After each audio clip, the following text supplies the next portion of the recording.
All right, if you work remotely anywhere in the Boston area, you know the struggle, right? Finding that perfect spot to actually get things done can feel like a full-time job all by itself. Well, today we're going to fix that. Let's dive into a real strategy for uncovering the best workspaces the city has to offer.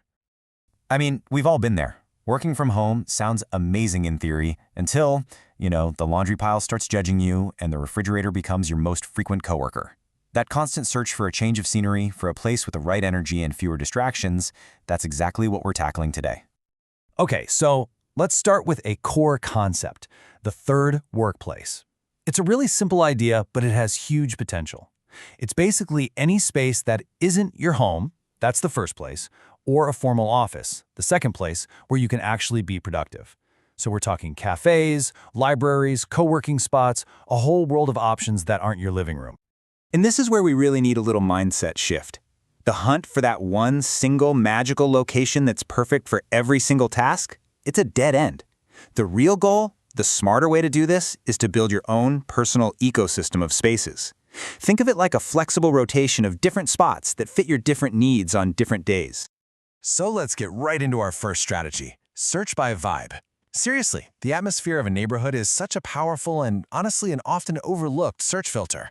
The energy of a place can either totally supercharge your focus or completely drain it, so finding the right match is absolutely key. Just look at the contrast here. It's perfect. On one hand, you've got the seaport, super sleek, modern, buzzing with all that corporate and tech energy. It's great for when you need to feel buttoned up and surrounded by innovation. But then you've got Jamaica Plain, artsy, progressive, with this amazing indie cafe culture that just feels way more relaxed and community-driven. Same city, right? But two completely different worlds for getting your work done. And this really just scratches the surface of the diversity across the area. You can find any vibe you need. Need to feel polished and professional for a big proposal? Head to Back Bay. Need to tap into that startup energy? It's all happening in Kendall Square. Feeling more creative? Try Davis. Or you want something a little more eclectic and gritty? Central Square has you covered. Okay, our second strategy is all about turning your daily travel into a discovery tool. Let's talk about searching by commute. I want you to start thinking of the MBTA map not just as a set of train lines, but as this pre-built network that connects hundreds of potential workspaces. Each line really has its own distinct personality, The red line, that's the academic and tech spine, right? It connects the brain power of Kendall and Harvard. The orange line is this incredible connector of diverse communities, all the way from Assembly down to Back Bay. And the green line's branches, they weave through all these unique neighborhood villages and student hubs, each with its own local flavor.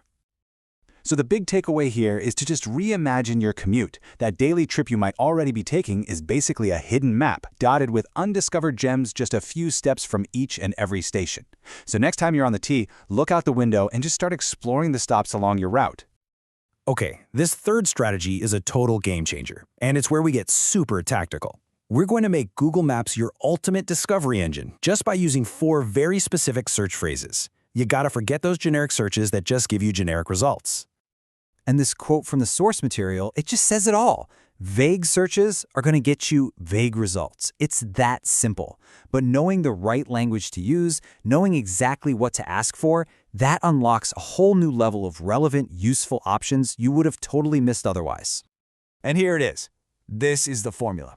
First, you start broad with best places to work. Easy enough. Then you get practical with laptop-friendly cafes. That's the key phrase right there for finding places that actually want you to hang out. Third, you inject some personality with co-working with a vibe. And finally, you go exploring with hidden gems. Using this exact sequence will completely transform what Google shows you. Now, let's bring all of this together into the master plan. It's time to build your personal rotation. This is where we stop the random, stressful searching and start deliberate, strategic planning for a much, much better work week. So what does a perfect, totally resilient work-from-anywhere week really look like? Well, it revolves around this number: 5. There are 5 key roles that different spaces need to play in your new workspace ecosystem. So here's how the system works. First, you need a daily driver. That's your reliable, comfortable go-to spot.